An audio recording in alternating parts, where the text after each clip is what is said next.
اللهم صل على محمد وعلى آل محمد كما صليت على إبراهيم وعلى آل إبراهيم إنك حميد مجيد. اللهم بارك على محمد وعلى آل محمد كما باركت على إبراهيم وعلى آل إبراهيم إنك حميد مجيد. يا رب صل وسلم على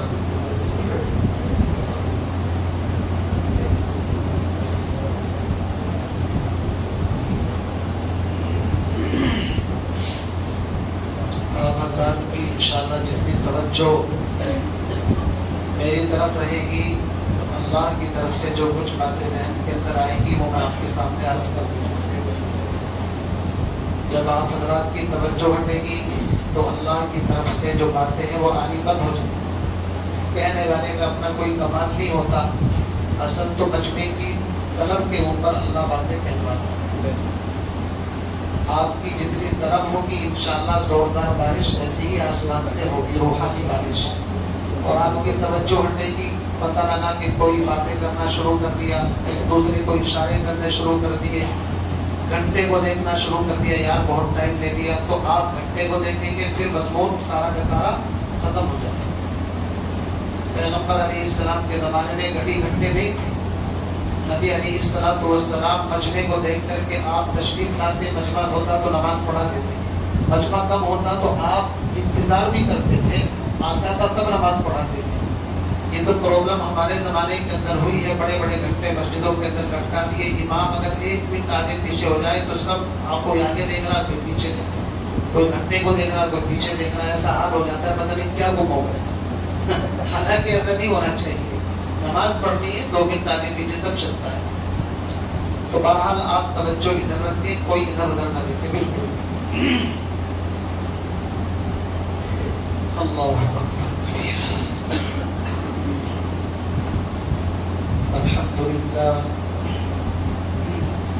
الحمد لله نحمده ونستعينه ونستغفره ونؤمن به ونتوكل عليه ونعوذ بالله من شرور أنفسنا ومن سيئات أعمالنا. من يهده الله فلا مضل له ومن يضلله فلا هادي له. ونشهد أن سيدنا وسندنا ومرشدنا ومولانا محمدا عبده ورسوله. أما بعد فأعوذ بالله من الشيطان الرجيم. بسم الله الرحمن الرحيم. إنا نحن نزلنا الذكر وإنا له لحافظون. وقال الله تبارك وتعالى قل هل يستوي الذين يعلمون والذين لا يعلمون. وقال الله تبارك وتعالى وإن كنتم في ريب مما نزلنا على عبدنا فأتوا بسورة من مثله وادعوا شهداءكم من دون الله إن كنتم صادقين. آمنت بالله صدق الله العلي العظيم. وقال النبي صلى الله تعالى عليه وسلم خيركم من تعلم القرآن وعلمه. وقال عليه الصلاة والسلام من قرأ القرآن وحفظه وعمله أدخله الله الجنة وشفعه في 10 من أهل بيته كلهم قد استوجب النار. اللهم صل على محمد وعلى آل محمد كما صليت على إبراهيم وعلى آل إبراهيم إنك حميد مجيد. اللهم بارك على محمد وعلى آل محمد كما باركت على إبراهيم وعلى آل إبراهيم إنك حميد مجيد. يا رب صل وسلم دائما أبدا على حبيبك خير الخلق كلهم. هو الحبيب الذي ترجى شفاعته لكل حول من الأحوال مقتحمين.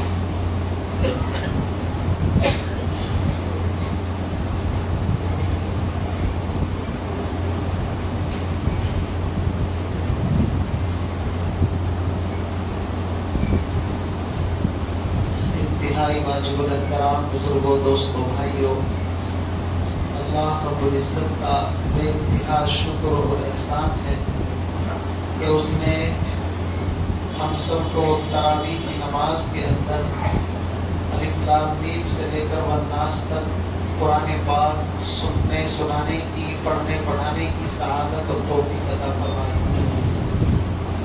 اس نعمت پر ہم جتنا بھی اللہ کا شکر ادا کریں وہ کم ہے۔ قرآن پاک کے اندر اللہ نے فرمایا لَإِن شَكَرْتُمْ لَأَزِيدَنَّكُمْ، اوپر والے بھائی چلوا دیے ہیں، دیکھو پیچھے سے سب کھول دینا بھائی، اوپر کے بھائی مینار والے کھول دو، تھوڑی سی ہلکی سی بڑھا تھوڑی سی۔ رب العزت کا بے انتہا شکر اور احسان ہے کہ اس پاک پروردگار نے قرآن پاک کی دولت سے ہم سب کو نوازا، سننے سنانے کی سعادت توفیق عطا فرمائی۔ اس کا بہت بڑا کرم اور احسان ہے۔ ہم اس نعمت پر اللہ کا جتنا شکر ادا کریں کم ہے۔ اور میرے لیے تو آج ڈبل خوشی کی بات ہے، ایک خوشی نہیں، کتنی خوشی ہے؟ 2 خوشی۔ اب آپ سوچیں گے ڈبل خوشی کیسے ہے؟ ڈبل خوشی اس معنی کر ہے کہ اللہ کے فضل سے آج 27 شب ہے، یہاں مسجد کے اندر مصلی پر آپ حضرات کے سامنے قرآن پاک سنایا گیا، آج یہ قرآن پاک مکمل ہوا ہے۔ تو ایک طرف میرا اپنا قرآن مکمل ہوا ہے، دوسری طرف میرے بیٹے عزیز محمد قابض سلمہ ہوں جو قرآن پاک پپئی سنانے کے لیے گئے ہوئے ہیں، مسجد کے اندر سنا رہے ہیں۔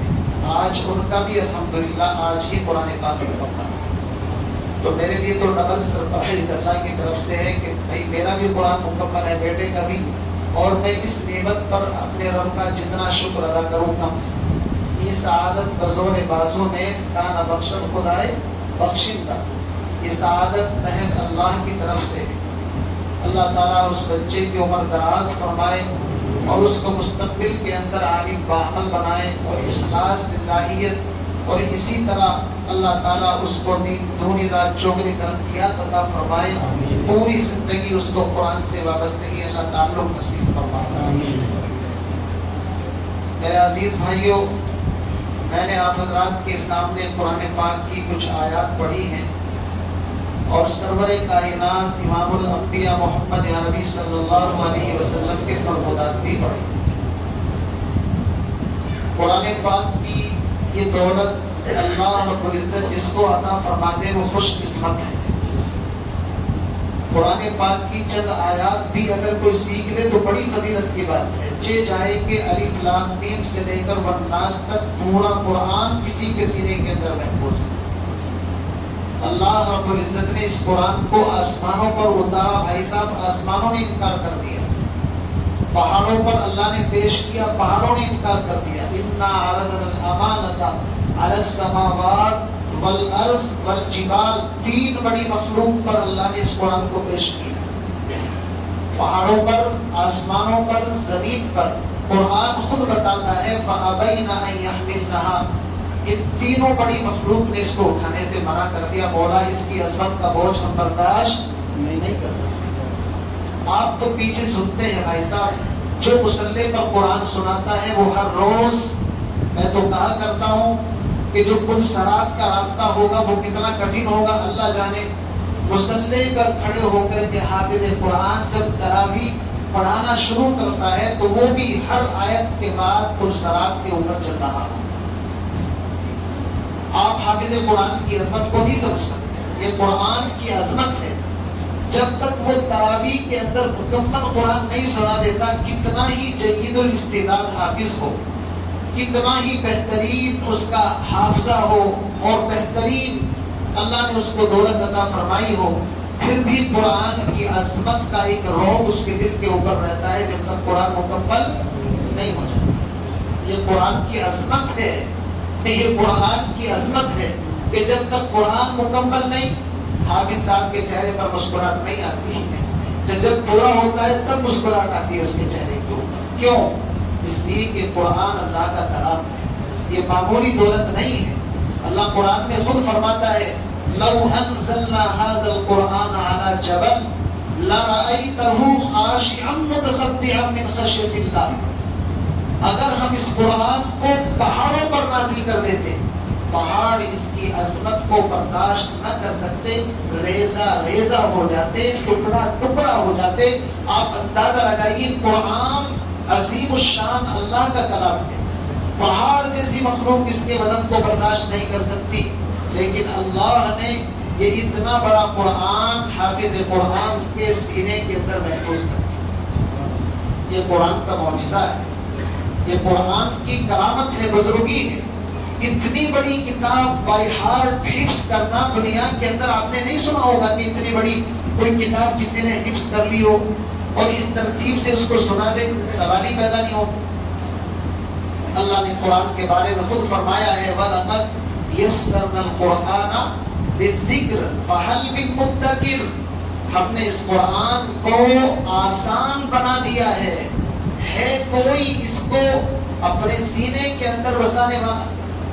پیغمبر علیہ السلام پر جب وحی کا نزول ہوتا تھا تو روایت کے اندر آتا ہے سخت سردی سخت جاڑے کے اندر پیغمبر علیہ السلام کو پسینے آ جاتے تھے۔ یہ قرآن کی عظمت اور قرآن کا بوجھ تو نبی نے اپنے سینے پر برداشت کر، اگر ڈائریکٹ نبی کو بیچ میں سے ہٹا کر کے امت کے سینوں پر قرآن نازل کیا جاتا، رب کعبہ کی قسم انسانوں کے کلیجے چھلنی ہو جاتے، پھٹ جاتے، اس قرآن کی عظمت کا بوجھ برداشت نہیں کر سکتے۔ جس طرح سورج کی روشنی ڈائریکٹ زمین پر نہیں آتی، اللہ سورج کی روشنی سے چاند کو ستاروں کو منور کرتا ہے، پھر چاند کی دھیمی دھیمی ٹھنڈی روشنی زمین پر آتی ہے۔ آپ نے دیکھا ہوگا کوئی انسان چاند کی طرف آنکھیں اٹھا سکتا ہے، دیکھ سکتا ہے، لیکن سورج سے کوئی آنکھیں ملانا چاہے، ہے طاقت کسی کے اندر؟ سورج سے آنکھیں ملانے کی طاقت نہیں ہے۔ سورج کی روشنی چھن کر کے زمین پر آتی ہے، تب انسان اس کو دیکھ سکتا ہے چاند۔ اللہ رب العزت نے قرآن کی عظمت کا بوجھ اپنے نبی کے سینے پر ڈال دیا۔ روایت میں آتا ہے کہ بعض مرتبہ اگر آپ اونٹ پر سوار ہوتے، وحی نازل ہونی شروع ہو جاتی، اونٹ بھی بیٹھ جاتا۔ اب اندازہ لگائیے قرآن پاک کی عظمت کا۔ اس لیے میرے بھائیو، یہ قرآن کوئی معمولی کتاب نہیں۔ الف لام را کتاب انزلناہ الیک لتخرج الناس من الظلمات الی النور۔ اللہ قرآن کی پہلی آیت میں فرماتے ہیں سورہ ابراہیم کی اس قرآن کو ہم نے اس لیے اتارا ہے تاکہ لوگوں کو اندھیروں سے نکال کر کے روشنی کے اندر۔ پوری دنیا کے اندر قرآن کے نازل ہونے سے پہلے اندھیرا تھا۔ کیا تھا بھائی؟ اندھیرا تھا۔ کیسے اندھیرا تھا؟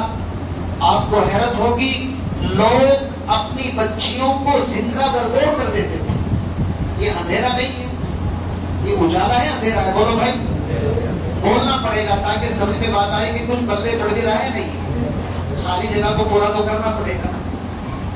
تو لوگ اپنی بچیوں کو زندہ درگور کر دیتے تھے، ماں کا احترام نہیں جانتے تھے، سوتے بھی ماں کے ساتھ نکاح کر لیتے تھے، اور نکاح کیا زنا ہی تھا وہ۔ آپ کو حیرت ہوگی، لوگ لڑکیوں کو میراث میں حصہ نہیں دیتے تھے۔ ان کا عقیدہ یہ تھا جو گھوڑے کی پشت پر بیٹھ کر کے دشمن کے ساتھ مقابلہ کر سکے، پراپرٹی میں حصہ اس کو ملے گا، باقی کسی کو نہیں ملے گا۔ لوگ نکاح کر لیتے تھے، مہر ہڑپ کر جاتے تھے۔ لوگ اپنے بچوں کی گھٹی کے اندر شراب جو پرانی سے پرانی ہوتی تھی وہ اس کے گلے کے اندر ڈالتے تھے تاکہ ہمارا بچہ بہترین شاعر بہترین ادیب بنے، اس لیے کہ پرانی شراب جو اس کو پلائی گئی۔ آپ اندازہ لگائیے کہ روشنی کی بات کر رہا ہوں یا اندھیرے کی بات کر رہا ہوں؟ پیغمبر علیہ السلام سے پہلے جس کی لاٹھی اس کی بھینس، کوئی عدل و انصاف، کوئی قاعدے قانون نہیں تھے زمین کے اوپر۔ پورا جزیرۃ العرب ایسی بے چینی کی کیفیت کے اندر تھا کہ اس بے چینی کو اگر بیان کیا جائے تو آپ کے رونگٹے کھڑے ہو جائیں۔ بھائی بھائی کا دشمن، باپ بیٹے کا دشمن، ماں اولاد کی دشمن، کوئی کسی کا پرسان حال نہیں تھا۔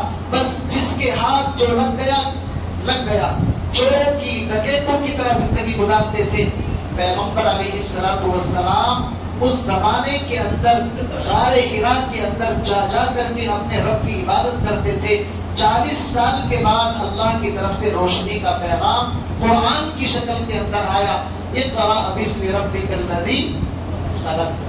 سب سے پہلے ایجوکیشن تعلیم کی بات قرآن میں اٹھائی ہے اس معاشرے کے اندر، اس لیے کہ بغیر ایجوکیشن بغیر تعلیم کے معاشرے کے اندر سدھار پیدا نہیں ہو سکتا. ساری دنیا میں سب سے بڑی بیماری جانتے ہیں آپ کیا ہے بھائی؟ سب سے بڑی جہالت بیماری ہے. جہالت سے بڑی بیماری دنیا میں کوئی نہیں. انسان جس چیز سے بے خبر ہوتا ہے، جاہل ہوتا ہے، وہ اس کے بارے میں کچھ نہیں جانتا. اللہ نے یہ نہیں کہا سب سے پہلے نماز شروع کرو، زکات دو، یہ ساری چیزیں بعد کی ہیں. پہلے اللہ نے قرآن نازل کیا، اقرأ باسم ربک الذی خلق، اور لوگوں کو تنبیہ کی کہ دیکھو جب تک تم پڑھو گے نہیں اس وقت تک آگے نہیں بڑھ سکتے. اور آج اس قوم کا حال کیا ہے؟ پڑھائی میں سب سے پیچھے، دنگوں میں سب سے آگے. جتنے بھی بیکار کام ہے آپ گلی کوچوں میں جائیے، تراویح کے بعد راستوں کو بلاک کر رکھا ہے. کوئی چڑیا بلہ کھیل رہا ہے، کوئی کرکٹ کھیل رہا ہے، اور کوئی موٹر سائیکل دوڑا رہا ہے. کوئی پرسان حال نہیں. مسلمان محلوں کا آپ جائزہ لو، سب سے زیادہ نشہ مسلمانوں کے محلے کے اندر. تو کیا یہ بھی کسی دشمن کی چال ہے بھائی؟ ہم تانا دے دیتے نا دوسرے کو، اس نے یہ کر دیا، اس نے یہ کر دیا. میرے بھائیوں اس کے ذمہ دار ہم خود ہیں. تو میں عرض یہ کر رہا تھا کہ اللہ نے یہ قرآن آسمان سے نازل کیا، اور قرآن جس دن سے نازل ہونا شروع ہوا 23 سال کے عرصے تک قرآن نازل ہوتا رہا.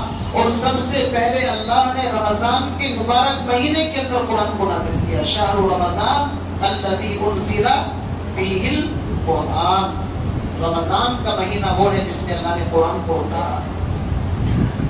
اسی مبارک مہینے کے اندر ایک رات آتی ہے جس کو شب قدر کہا جاتا ہے. ہم اللہ سے امید کرتے ہیں کہ آج ہی کی رات شب قدر ہو. کیوں میں اللہ سے امید رکھنی چاہیے. شب قدر کیا ہے؟ اللہ فرماتے انا انزلناہ فی لیلۃ القدر. ہم نے اس قرآن کو شب قدر کے اندر اتارا ہے. آگے پوچھا وما ادراک ما لیلۃ القدر، کچھ پتا بھی ہے لیلۃ القدر کیا ہے؟ اللہ ہم نہیں جانتے لیلۃ القدر کیا. اللہ نے خود ہی فرمایا لیلۃ القدر خیر من الف شہر. 1000 مہینوں تک، 1000 راتوں تک، دن تک کوئی نماز پڑھتا رہے، تسبیح پڑھتا رہے، سر سجدے میں رکھے، وہ انسان بھی اس کے برابر نہیں پہنچ سکتا جس کو شب قدر کی رات اللہ نصیب فرمائے. وما ادراک ما لیلۃ القدر لیلۃ القدر خیر من الف شہر تنزل الملائکۃ والروح فیہا. آسمان سے فرشتوں کا نزول. میرے بھائیوں اللہ نے مبارک رات اسی مبارک مہینے کے اندر رکھی ہے. اسی کی تلاش میں معتکفین لوگ اعتکاف کے اندر اپنا بور یا بستر لے کر کے اللہ کے دروازے پر آ کر کے پڑ جاتے ہیں. مولا ہم باہر رہیں گے، پتہ نہیں بازاروں میں کہاں کہاں دھکے کھائیں گے، ہم تو تیرے دروازے پر آ کر کے پڑ گئے ہیں. اور یاد رکھیے کوئی کتنا بھی کنجوس کیوں نہ ہو، جب کوئی کسی کے دروازے پر پڑ جاتا ہے کوئی نہیں بھگاتا، سوچتا ہے کچھ نہ کچھ تو اس کو دے. اللہ تو کریم ہے، 70 ماؤں سے زیادہ محبت کرتا ہے اپنے بچے سے. انسان سے اتنی محبت کرتا ہے کوئی نہیں کر سکتا. ایک آدمی 70 سال تک حج کرتا رہا، عبادت کرتا رہا، اللہ کو پکارتا رہا. جب جب وہ لبیک کہتا تھا یا اللہ میں حاضر ہوں، آسمان سے آواز آتی تھی لا لبیک، تیری حاضری معتبر نہیں ہے، ہمارے دربار میں تیری کوئی سنوائی نہیں ہے. لیکن وہ کیسا بندہ تھا، اس نے دروازہ نہیں چھوڑا. اس نے کہا مولا اس در کے علاوہ تو کوئی در ہے ہی نہیں. وہ دروازے پر پڑا رہا. مولا تو ٹھیک ہے منع کر، لیکن میں بھی اس دروازے کو چھوڑ کر کے جانے والا نہیں ہوں. بس جب اللہ نے اس بندے کی استقامت دیکھی کہ اس نے تو ارادہ کر لیا ہے کہ میں اس دروازے کو چھوڑ کر جانے والا نہیں ہوں، اللہ کی طرف سے آواز آتی ہے قبول است درجے ہنر نیست کہ جز ما پناہ دیگر نیست. اس نے کہا کہ اس دروازے کے علاوہ اور کوئی پناہ نہیں ہے، تو ہم نے تجھے قبولیت عطا فرما دی. میرے بھائیو ایسے عزائم ارادے کرنے پڑیں گے. ہم بھی ڈٹ جائیں. آج 27 رات ہے، جب تک اپنا دکھڑا اللہ کو نہیں سنائیں گے، اپنی بیوی نہیں بنوائیں گے. میرے بھائیوں سارے مسئلے یہاں اللہ کے گھر کے اندر حل ہو. ہم سمجھتے ہیں چیف منسٹر ہمارے مسائل حل کر دے گا, کارپوریٹ وہ کر دے گا, پردھان منتری کر دے گا, فلاں کر دے گا. یہاں کوئی سارے کے سارے اللہ کے در کے محتاج. اللہ نے قرآن میں فرمایا وَإِن يَمْسَسْكَ اللَّهُ بِضُرٍّ فَلَا كَاشِفَ لَهُ إِلَّا هُوَ. اللہ کسی کو تکلیف میں مبتلا کرنا چاہے ساری دنیا کے انسان مل کر کے اس کو راحت بولو بھائی نہیں پہنچ سکتے. یہ قرآن کہہ رہا ہے, میں آپ کو کہیں اور کی باتیں نہیں سنا. وَإِن يُرِدْكَ بِخَيْرٍ فَلَا رَادَّ لِفَضْلِهِ. اللہ کسی کو خیر پہنچانے کا ارادہ کر لے, ساری دنیا مل کر کے ٹانگ اڑائے, اس کی ٹانگ ٹوٹ جائے گی لیکن وہ خیر پہنچانے سے باز نہیں آ سکتا, اس لیے کہ اللہ نے اس کو خیر پہنچانے کا ارادہ کر لیا. اللہ نے موسیٰ علیہ السلام کو جس بچے کو قتل کیا کہ جس کی وجہ سے لاکھوں بچے مارے گئے, اللہ نے کہا کہ اس کو تو تیرے گھر کے اندر ہی پال کر کے دکھا دوں گا. اللہ نے موسیٰ علیہ السلام کو فرعون کے گھر کے اندر پالا نہیں پالا. بولا بھائی, حضرت یوسف علیہ السلام کے بھائیوں نے حسد کیا, جلن کیا, ابا اس کو اتنا کیوں چاہتا ہے, ہم سے اتنی محبت نہیں کرتا. میرے بھائیوں نے قتل کا ارادہ کیا, پروگرام بنایا, سگے بھائی ہیں, باپ شریک بھائی ہیں, کنویں کے اندر ڈال رہے ہیں, رسی کاٹ رہے ہیں اور آپس میں مشورہ کر رہے ہیں کہ اس کو قتل کر دو, اس کو راستے سے ہٹا دو. لیکن اللہ کا ارادہ یہ ہے کہ یہ مصر کا بادشاہ بنے گا, کوئی روک نہیں سکتا. اللہ رب العزت نے کنویں سے نکال کر کے عزیز مصر کے گھر پر پہنچا دیا. اور محبت اور دشمنی اللہ کی طرف سے ہوتی ہے. عزیز مصر کے دل کے اندر یہ بات آئی اور اپنی بیوی سے کہتا ہے اقربی مثواہ عسى ان ينفعنا او نتخذه ولدا. اس کو بہت احترام سے بڑے پیار سے رکھنا ہے, ہم اس کو اپنا بیٹا بنائیں گے اور اس کو کسی اچھے منصب کے اوپر فائز کریں گے. یہ سب کس کا پلان چل رہا ہے؟ اللہ کا. وَمَكَرُوا وَمَكَرَ اللَّهُ. لوگوں یاد رکھو, ایک لوگوں کا مکر اور چال ہوتی ہے اور ایک اللہ کا پروگرام ہوتا ہے. اللہ جس چیز کا ارادہ کر لے کوئی دنیا کی طاقت اس کو روک نہیں سکتی. حضرت یونس علیہ السلام کو مچھلی کے پیٹ کے اندر اللہ نے پہنچا دیا, لیکن وہاں ذکر کرنا شروع کر دیا, اس لیے کہ ذکر زندگی ہے. ذکر کیا ہے؟ زندگی ہے. اللہ پر فرماتے قرآن کے اندر وَظَنُّونِ إِذْ ذَهَبَ مُغَاضِبًا فَظَنَّ أَن لَّن نَّقْدِرَ عَلَيْهِ فَنَادَىٰ فِي الظُّلُمَاتِ أَن لَّا إِلَٰهَ إِلَّا أَنتَ سُبْحَانَكَ إِنِّي كُنتُ مِنَ الظَّالِمِينَ. جب انسان تکلیفوں کے اندر گر جاتا ہے, اللہ کو یاد کرتا ہے, تو پھر اللہ رب العزت نکلنے کا اسباب پیدا کرتے ہیں. مچھلی کے پیٹ میں سے واپس آنا, سائنس ٹیکنالوجی بھی فیل ہو جائے گی. مچھلی کا منہ تو عجیب ہوتا ہے, جو اندر چلا جائے واپس نہیں آ سکتا اس کے اندر سے. لیکن اللہ نے ساری ٹیکنالوجی فیل کر دی اور بتا دیا کہ ہم چاہیں تو مچھلی کے پیٹ کے اندر بھی زندہ رکھنے کے لیے اوپر لاتے. اللہ رب العزت نے کیسے وہاں پر آکسیجن پہنچائے, کیسے غذا کا انتظام کیا. آپ اندازہ لگائیے, ہم نے اللہ کی طاقت کو بڑا معمولی سمجھا ہے. بھائی صاحب, ہم چھوٹی چھوٹی باتوں سے ڈر جاتے ہیں. اخبار میں پڑھ لیا ابھی یہ ہوگا, ہاں بھائی اب صبح سے شام تک ٹینشن کے اندر گھوم رہے ہیں. قرآن نہیں پڑھتا مسلمان, کیا پڑھتا ہے؟ اخبار پڑھتا ہے. خدا کی قسم مسلمان کا حال یہ ہے, نماز پڑھتے ہوئے سائلنٹ موڈ پر موبائل ہے, اگر ہلکی سی اس کو آواز آ جائے کہ کسی نے مس کال یا میسج آیا ہے تو جلدی نماز کو اور سلام پھیر کر کے سوچتا ہے پتہ نہیں کس نے کیا پیغام بھیجا ہوگا, موبائل نکال کر کے پہلے چیک کرے. کرتے نہیں کرتے ایسے. یہ نمازوں کا حال ہے. علامہ اقبال نے کہا جو میں سر بسجدہ ہوا کبھی تو زمین سے آنے لگی صدا, تیرا دل تو ہے سرماشنا, تجھے کیا ملے گا نماز میں. ایسی نمازیں منہ کے اوپر پھینک کر کے مار دی جاتی. جیسے ہم نمازی ہیں نا, ایسی نمازیں منہ کے اوپر اللہ کی طرف سے پھینک کر کے مار دی جاتی ہیں. جناب آپ تو پورا سسٹم اپنی جیب کے اندر رکھ کر کے مسجد کے اندر آتے ہیں, آپ اللہ کی طرف نہیں موبائل کی طرف متوجہ رہتے ہیں کہ کہیں کسی کا فون نہ آ جائے, کسی کا میسج نہ آ جائے. یہ مسلمان کا حال. یہ میں کوئی غلط بات کہہ رہا ہوں کیا؟ ایسا ہی ہے نہیں, بالکل ایسا ہی ہو رہا ہے. اور ہم خواب دیکھتے ہیں کہ بدر کے اندر فرشتوں کی مدد آئی, ابراہیم علیہ السلام کے لیے آگ گل و گلزار بن گئی، حضرت یونس علیہ السلام کو مچھلی کے پیٹ کے اندر زندہ رکھا، حضرت یوسف علیہ السلام کو کنویں سے کہاں پہنچا دیا. یہ ساری چیزیں ان کے ساتھ آتی ہیں جن کا یقین مضبوط ہوتا ہے، جن کا ایمان مضبوط ہوتا ہے، جن کا تعلق 100% اللہ کی ذات کے اوپر ہوتا ہے. اللہ کی مدد آج بھی ان کے ساتھ آتی ہے. فضائے بدر پیدا کر فرشتے تیری نصرت کو اتر سکتے ہیں گردوں سے قطار اندر قطار. اب بھی وہ فرشتے جو بدر کے اندر تھے وہ ابھی مرے نہیں، وہ زندہ ہیں، وہ آج موجود ہیں. نہیں یہ بدر والے فرشتے. پھر حالات یہ ہے کہ ہم بدلے ہیں، ہم نے قرآن کو سمجھا نہیں. خدا کی قسم قرآن تو وہ طاقت ہے، وہ چیز ہے. اللہ نے قرآن کے اندر خود فرمایا کہ جب قرآن کا نزول شروع ہوا آسمانوں کے اوپر شیاطین کا جانا بند کر دیا. اب تم آسمانوں پر نہیں جا سکتے. قرآن کے نازل ہونے سے پہلے جنات شیاطین آسمانوں پر جاتے تھے، چوری چھپے باتیں سن لیتے تھے، پھر آ کر کے اپنے کاہنوں پنڈتوں کے کانوں کے اندر کانا پھوسی کرتے تھے کہ فلاں تاریخ میں یہ ہوگا. چونکہ فرشتوں کی بات چرا لی نا انہوں نے. چور کا کام تو یہی ہوتا ہے، چرا کر کے ادھر ادھر پھونک مار دی کہ ایسا ہوگا ایسا ہوگا، اور وہ ہوتا تھا تو لوگ ان کے معتقد ہوتے تھے. اللہ نے کہا اب آخری پیغمبر پر آخری وحی کا نزول شروع ہو چکا ہے، اب چاروں طرف سے گھیرا بندی کر دی جائے، کوئی آسمانوں کے اوپر نہیں جا سکے. قرآن نازل ہوا، جنات تڑپ گئے. جنات نے میٹنگ کی. ارے میں انسانوں کی بات نہیں، میں جنات کی بات، جس کو انسان بڑا سمجھتا ہے.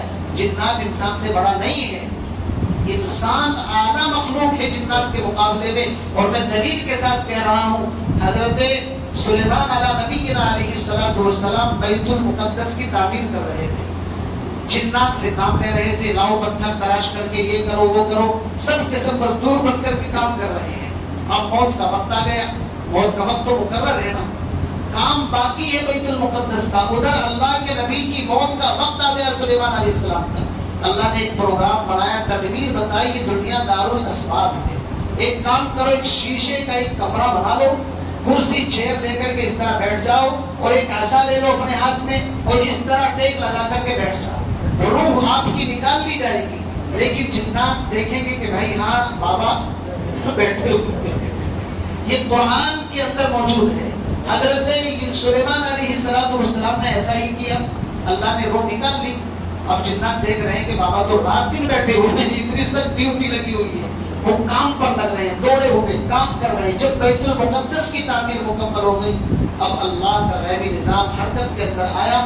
قرآن کہتا ہے ایک کیڑا ہے جس کو ہم کیا کہتے ہیں، جو لکڑی کو کھاتا ہے، دیمک. وہ دیمک اس لکڑی کو عصا کو لگی اور اس نے وہ کھایا، اور بابا جو ہے نا ہلکے سے ایسے ہو گئے کرسی کے اوپر. پتا چلا کہ بابا کی تو روح پرواز. جنات غیب نہیں جانتا ہے، جنات شرطی مخلوق ضرور ہے، شرارت کرتے ہیں. قرآن کہتا ہے وَمَن يَعْشُ عَنْ ذِكْرِ الرَّحْمَنِ نُقَيِّضْ لَهُ شَيْطَانًا فَهُوَ لَهُ قَرِينٌ. جو ہمارے ذکر سے منہ موڑتا ہے، ہم شیطان کو اس کے اوپر مسلط کرتے ہیں، نے بیٹا اب تجھے چین نہیں ملے. یہ جو انسان ہے نا آج کے ٹائم میں اتنا کما رہا ہے سب کچھ، پھر بھی ڈپریشن، دوائی چل رہی ہے، کبھی یہ سکون نہیں. وجہ یہ ہے اللہ نے قرآن کو چھوڑ دیا ہے، اللہ سے رشتہ توڑ لیا ہے، اللہ نے شیطان کو مسلط کر دیا. چل دیکھتے ہیں کیا ہوگا. وَمَن يَعْشُ عَنْ ذِكْرِ الرَّحْمَنِ نُقَيِّضْ لَهُ شَيْطَانًا فَهُوَ لَهُ قَرِينٌ. شیطان اس کا ساتھی اور دوست بن جاتا ہے. اور شیطان کو بھگانا ہو تو کیا کرنا پڑے گا، قرآن پڑھنا پڑے گا. ان الذين اتقوا اذا مسهم طائف من الشيطان تذكروا فاذا هم مبصرون. میرے بندوں پر شیطان حملہ کرتا ہے، وہ ذکر کرنا شروع کر دیتے ہیں، قرآن کی تلاوت تسبیحات، شیطان بھاگ جاتا ہے، ان کی آنکھیں روشن ہو جاتی ہیں. میرے عزیز بھائیو، قرآن پاک ایسی کتاب ہے، قرآن نازل ہوا تو جنات مشورہ کر رہے ہیں کہ بھائی کیا انقلاب پیدا ہو گیا، آسمانوں پر جانا ہمارا بند. اب میں آپ کو قرآن ہی کی آیت پڑھ کر کے سناتا ہوں. وَإِذْ صَرَفْنَا إِلَيْكَ نَفَرًا مِنَ الْجِنِّ يَسْتَمِعُونَ الْقُرْآنَ فَلَمَّا حَضَرُوهُ قَالُوا أَنصِتُوا فَلَمَّا قُضِيَ وَلَّوْا إِلَىٰ قَوْمِهِم مُنذِرِينَ قَالُوا يَا قَوْمَنَا إِنَّا سَمِعْنَا كِتَابًا انزل من بعد موسى مصدقا لما بين يديه يهدي الى الحق والى طريق مستقيم. یہ جنات کی گفتگو اللہ نے قرآن کے اندر مجھے آپ کو سنائی. ہوا کیا؟ جنات سر چھوڑ کر کے بیٹھ گئے. مسئلہ کیا پیش ہو گیا؟ تو جنات نے ٹیمیں بنائی. تم ادھر جاؤ مشرق میں، تم مغرب میں، تم شمال میں، جنوب میں، گشت کرو پوری دنیا کا. کچھ نہ کچھ تو ہوا ہے. قرآن نازل ہوا تو جنات کہہ رہے ہیں کچھ نہ کچھ ہو گیا، اس لیے تحقیق کرو. پوری ٹیمیں چاروں طرف پھیل گئی. پیغمبر علیہ الصلوۃ والسلام فجر کی نماز پڑھا رہے تھے اور قرآن جس نبی پر نازل ہوا جب وہ پڑھتا ہوگا خدا کی قسم کیا بسا ہے. قرآن جس نبی پر نازل ہوا وہ قرآن کی تلاوت کرے تو کیا لطف آتا ہوگا. جنات نے دیکھا کہ کہیں سے کچھ آواز آ رہی ہے. کہا بابا خاموش ہو جاؤ، کچھ پڑھا جا رہا ہے. کان لگا کر کے سنا کہ تو اللہ کا ایک مطلب معجزہ ہے. ایک ایسی کتاب ہے جو موسیٰ علیہ السلام پر تورات اور انجیل جیسی جو آسمانی کتابیں ایک جیسی مشابہ ہیں نا، تو انہوں نے آئیڈیا لگا لیا یہ تو ایسی کتاب ہے جیسے موسیٰ علیہ السلام پر نازل. آپ اندازہ لگائیے جنات بھی بڑے ہوشیار ہوتے ہیں، آپس میں گفتگو کر رہے ہیں. یہ ایسی کتاب ہے. قالوا یا قومنا انا سمعنا کتابا انزل من بعد موسیٰ. موسیٰ کے بعد ہم نے کسی پر ایسی کتاب نہیں دیکھی. 12 لمبا قصہ ہے، مختصر ہی انہوں نے علیہ سرے کیا، ایمان لائے اور اپنی قوم کی طرف مبلغ بن کر کے لوٹ گئے کہ اب ہم جا کر کے لوگوں کو قرآن کی تعلیم اور قرآن کی باتیں لوگوں کو بتائیں گے. تو یہ جنات کا حال ہے وہ جو قرآن پر ایمان لائے اور اپنی قوم کو سمجھانے کے لیے واپس پڑھ. تو قرآن پاک کوئی معمولی چیز نہیں ہے. کہ اللہ نے مجھے آپ کو کتاب دی ہے، ہم اس کی عزت احترام کریں. اور اس کی عزت احترام یہ ہے، کیا احترام ہے اس کا؟ کہ جب جھگڑے ہو جائیں تو پھر قرآن ہاتھ پر اٹھانی پڑے گی آپ کو. یہ احترام ہے قرآن پاک. بولو بھائی. قسمیں کھائے قرآن پاک کی، قرآن کی قسم کھا دوں، یہ قرآن کا احترام. یہ قرآن پاک کا احترام نہیں ہے. قرآن پاک کا احترام تو یہ ہے کہ قرآن پاک کو پڑھا جائے، اپنی زندگی کے اندر داخل کیا جائے. قرآن کا سب سے پہلا حق یہ ہے فَقْرَؤُوا مَا تَيَسَّرَ مِنَ الْقُرْآنِ. جتنا اپنے روٹین کے اندر تم ڈیلی جس طرح کھانا پینا سونا ہمارا روٹین زندگی کا معمول ہے، روزانہ قرآن پاک کی آیات پڑھنی چاہیے، تلاوت کرنی چاہیے. یہ سب سے پہلا ہے. اور قرآن کیسے پڑھنا چاہیے؟ الگ نہیں، قرآن کو پڑھنا چاہیے ترتیل کے مطابق اور اس کے قواعد اور گرامر کے اعتبار سے. قرآن خود کہتا ہے کہ اس قرآن پاک کو کس طرح پڑھنا چاہیے؟ آرام سے، اطمینان سے، گرامر اور قواعد کی رعایت کے ساتھ. اس لیے کہ عربی زبان تو بڑی نازک زبان ہے. اردو زبان، ہندی زبان، سنسکرت، ہر زبان کو اگر آپ غلط طریقے سے الفاظ استعمال کرو معنی بدل جاتے ہیں. آپ کو بتاؤں مثال دے کر کے، میں آپ سے کہوں کوئی کام آپ مجھے آ کر کے بتائیں اور میں کہوں اچھا، تو اچھا کا مطلب اب کیا ہوگا کہ ٹھیک ہے بھائی. اور اگر میں کہوں اچھا تو اب یہ کیا ہے؟ بات تو وہی ہے، کچھ نہیں ہے، میں تھوڑا سا پہلے ہی تو بدلا ہے. اور میں کہوں اچھا تو اس کا مطلب یہ ہے کہ کچھ نہ کچھ گڑبڑ ہے. لفظ ایک ہوتا ہے، پڑھنے کے انداز سے بھی معنی بدل جاتے ہیں. تو عربی زبان ایسی ہے کہ اس کو جس طرح چاہو ٹھوک دو کیسی پکڑ کر. بڑے میاں بہت سے ایسے قرآن پڑھتے ہیں کہ ڈر لگتا ہے کہ کہیں اللہ کا عذاب نہ نازل ہو. قرآن کو پڑھنا ہے، قرآن کو صحیح طریقے سے پڑھنا ہے. لفظ بدلنے سے معنی بدل جاتے ہیں، بلکہ لفظ چھوڑی لہجہ بدلنے سے معنی کے اوپر فرق پڑ جاتا ہے، لیکن ہم سمجھتے نہیں ہیں. میرے عزیز بھائیو، اسی کے ساتھ ساتھ قرآن پاک کو اپنے سینے کے اندر بھی رکھنا. اپنے سینے کے اندر یہ جو لکھا ہوا قرآن پاک ہے، یہ تو دوسرے نمبر کا درجہ ہے کہ جو ہم حافظ قرآن نہیں ہو دیکھ کر کے پڑھ لیں. ورنہ اصل درجہ کیا ہے؟ اپنے سینے کے اندر اس کو جگہ دے. یہ سینہ اللہ نے ایمان والے کی باڈی میں سب سے قیمتی حصہ انسان کا دل، اور آسمانی کتابوں میں سب سے بہترین کتاب قرآن ہے. تو بہترین جگہ پر بہترین چیز کو ہی بولو بھائی رکھنا چاہیے. قرآن سینے کے اندر ہوگا، خدا کی قسم عذاب قبر پاس نہیں آ سکتا۔ ایک آیت، ایک سورت کی تاثیر یہ ہے، سورہ ملک عذاب قبر کو بھگا دیتی ہے۔ ایک سورت فرمایا کہ جو بندہ عشاء کے بعد سورہ ملک پڑھ کر کے سوتا ہے، عذاب قبر سے وہ بندہ محفوظ ہو جاتا ہے۔ ہو جاتا نہیں ہو جاتا ہے؟ پھر جو پورا قرآن اپنے سینے کے اندر رکھے گا، ہے کوئی مائی کلام جو عذاب قبر کو اس کے قریب کر دے؟ قرآن پاک انسان کی سفارش بھی کرتا ہے، اور انسان کے خلاف یہ یاد رکھیے، جس نے قرآن کا حق ادا نہیں کیا، خود قرآن کہتا ہے کہ رسول اکرم صلی اللہ علیہ وسلم اللہ کی عدالت میں کھڑے ہوں گے، وقال الرسول یا ربی ان قوم اتخذوا هذا القرآن محجورا۔ رسول کھڑے ہو کر کے اللہ کی بارگاہ میں کہیں گے مولا اس نے قرآن کا حق ادا نہیں کیا تھا۔ اور ایک لمبی حدیث کو میں مختصر کر کے آپ کو سنا دوں، کل قیامت کے دن پیغمبر علیہ السلام جب سجدہ کریں گے، لوگوں کی سفارش ہوگی، ہر سجدے کے بعد ایک بڑے طبقے کو جہنم سے نکال کر کے جنت کے اندر داخل کر دیا جائے گا۔ اخیر کے اندر جب آپ سجدہ کریں گے، اللہ کی طرف سے آواز آئے گی، اب کوئی باقی نہیں رہا سوائے ان لوگوں کے کہ جن کے بارے میں قرآن نے کیس ڈال رکھا ہے۔ قرآن ان کے خلاف کیس ڈال رکھا ہے اللہ کی عدالت میں، لہذا جب تک وہ معاملہ فنش نہیں ہو جاتا ہے ان کو وہاں سے نہیں نکالا جائے گا۔ تو قرآن کو ہلکے میں مت لینا، قرآن عذاب سے بچاتا بھی ہے، اور قرآن اگر کسی کے خلاف اڑ گیا کہ یا اللہ اس نے میرا حق ادا نہیں کیا تھا، تو پھر اس کی گھاٹ بھی کھڑی ہو جائے گی۔ قرآن پاک کو ہلکے نہ لیں، بڑی عظمت والی کتاب۔ ایک بزرگ کے بارے میں آتا ہے، امام بخاری رحمۃ اللہ علیہ نے، حضرت ربعی بن حراش ان کا نام ہے، کہ جب ان کا انتقال کا وقت آیا، ان کی بیوی، ان کی بہن رونے لگی۔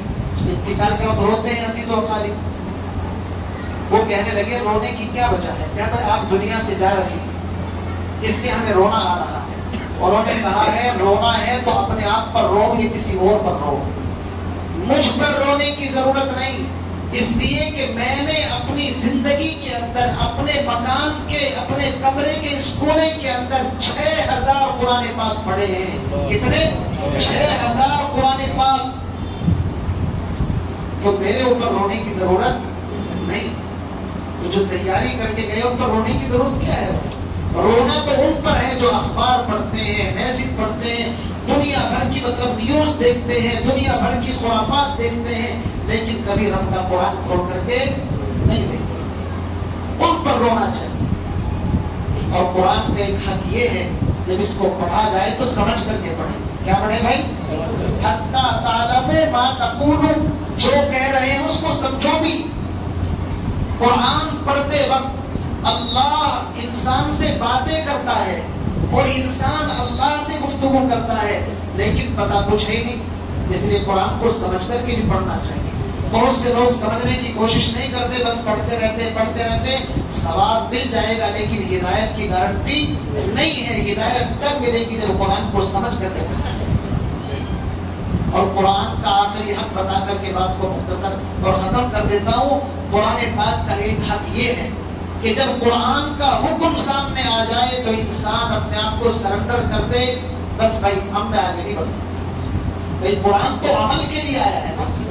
جب قرآن کہہ دے قل للمؤمنین یغضوا من ابصارہم، اے ایمان والو اپنی نگاہوں کو نیچی کرو، تو قرآن کی آیت سن کر کے نگاہ نیچی ہو جاتی ہے۔ قرآن کہے الذین ينفقون اموالهم باللیل والنہار سرا وعلانیہ، کامیاب ہیں وہ لوگ جو رات میں دن میں اللہ کے راستے میں خرچ کرتے ہیں۔ آیت سامنے آئی، خرچ کرنا شروع کر دیا۔ قرآن کہے لا تأکلوا الربا، سود مت کھاؤ، قرآن کی آیت سن کر کے باز آ گئے۔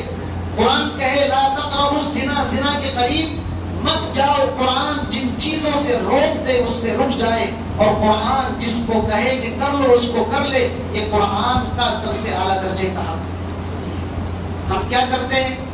قرآن کہہ رہا ہے لا تقربوا الزنا، زنا مت کرو، ابھی تلاوت کر کے گئے لیکن چونکہ مطلب سمجھتا نہیں ہے، باہر نکلا بد نظری کر رہا ہے۔ بابا ابھی تو قرآن پڑھ کر کے آیا ہے لا تقربوا الزنا، زنا مت کرو، بد نظری بھی زنا ہے، اور ابھی تم زنا کر رہے ہو۔ یہ حال کب ہوتا ہے؟ جب قرآن کو انسان سمجھتا نہیں۔ قرآن کہتا ہے